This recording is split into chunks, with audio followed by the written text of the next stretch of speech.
Bien, notre arrêt sur info avec vous, Barthélémy Bolo. Nous revenons sur le décès de Michel Rocard. Il avait 85 ans, il est décédé d'un cancer.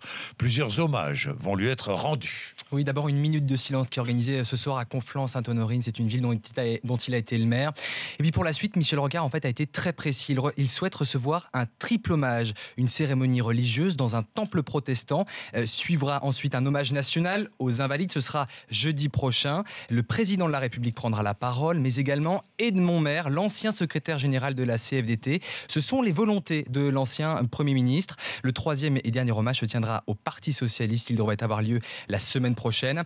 Et puis après tout cela, il y aura ses cendres seront inhumées à Monticello en Haute-Corse, la ville d'origine de sa dernière épouse Sylvie. Il a été le Premier ministre de François Mitterrand de 88 à 91. Il laisse de grandes réformes. Oui, c'est lui qui a mis en place le RMI, revenu minimum d'insertion. C'est l'ancêtre du RSA. Il faut se remettre dans le contexte de l'époque. La France connaît le chômage de masse avec le choc pétrolier. Eh bien, ce texte est voté à la quasi-unanimité à l'Assemblée. Dès sa création, 600 000 foyers en bénéficient. Il est aussi à l'origine d'une taxe que nous connaissons tous, la CSG, la contribution sociale généralisée. Elle est mise en place en 1990 pour tenter de résorber le trou de la sécurité sociale.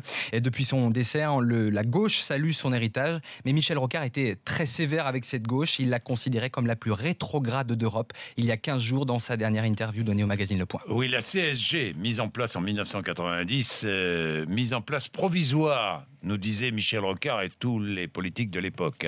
Et nous sommes en 2016. La CSG, elle existe toujours. Il est 6h24.